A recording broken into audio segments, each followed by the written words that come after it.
Praise the Lord, shalom, hallelujah. Jesus loves us so much. ఈ రోజు పరిశుద్ధ గ్రంథం నుండి 2 Chronicles 34 చాప్టర్ 27th వర్స్ ని క్లెయిమ్ చేద్దాం. నా సన్నిధిని కన్నీరు విడిచితివి గనుక నీ మనవిని నేను ఆలకించితిని. వాట్ ఎన్ అమేజింగ్ ప్రామిస్ కదండి.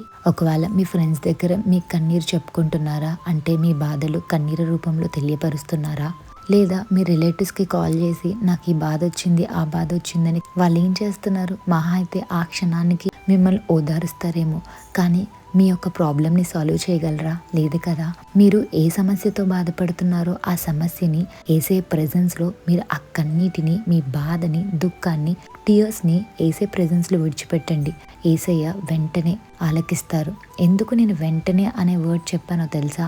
ఎవరైతే నిజంగా మొరపెడతారో వాళ్ళకి సమీపంగా ఉంటారు. సో మీరు కన్నీరు పెట్టినప్పుడు, మనస్పూర్వకంగా మీ యొక్క బాధని దేవునికి తెలియపరుస్తున్నప్పుడు ఏసయ్య ఆలకిస్తారండి. హన్నా గారు ఎంత ఏడ్చారండి పిల్లలు లేరని. మరి ఎంతో మంది తనకి కోపం వచ్చే మాటలు మాట్లాడి ఉండొచ్చు, కానీ తన కోపాన్ని కూడా ప్రార్థనగా మార్చుకుని బహుగా ఏసే సన్నిధానంలో ఏడ్చింది. తన బాధని వేరే వాళ్ళ దగ్గర ఎక్కడ చెప్పుకోలేదే, దేవుని పాదాల దగ్గర చెప్పుకుంది, ఏసే ప్రెజెన్స్లో చెప్పుకుంది. దేవుడు ఆ కన్నీటిని ఆనంద బాష్పాలుగా మార్చలేదా అండి? అలాగే హెజ్కియా గారు, మరి ఆయన ఒక రోగం వచ్చింది, ఆయన చనిపోవాలి, కానీ గోడ వైపుని తిరిగి మరి చేతులు పైకెత్తి దేవునికి మొరపెట్టారు. హెజ్కియా ఏజ్ ఏసయ్య పొడిగించలేదా? ఆయన స్వస్థపరచలేదా?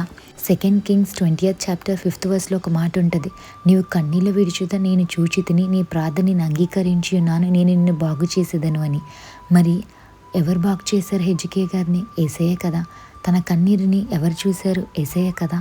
మరి ఈరోజు మీ కన్నీరు ఎక్కడ విడిచిపెడుతున్నారండి? ఎవరి దగ్గర విడిచిపెట్టినా మీ బాధ తగ్గదు, మీ బాధ తీరదు. మీ బాధ తగ్గాలన్నా, మీ బాధ తీరాలన్నా మీ కన్నీరు ఏసే ప్రెజెన్స్లోనే విడిచిపెట్టండి. ఏసయ్య ఆలకిస్తారు. So 2 Chronicles 34 chapter 27th verse, నా సన్నిధిని కన్నీరు విడిచితివి గనుక నీ మనవి నేను ఆలకించితిని.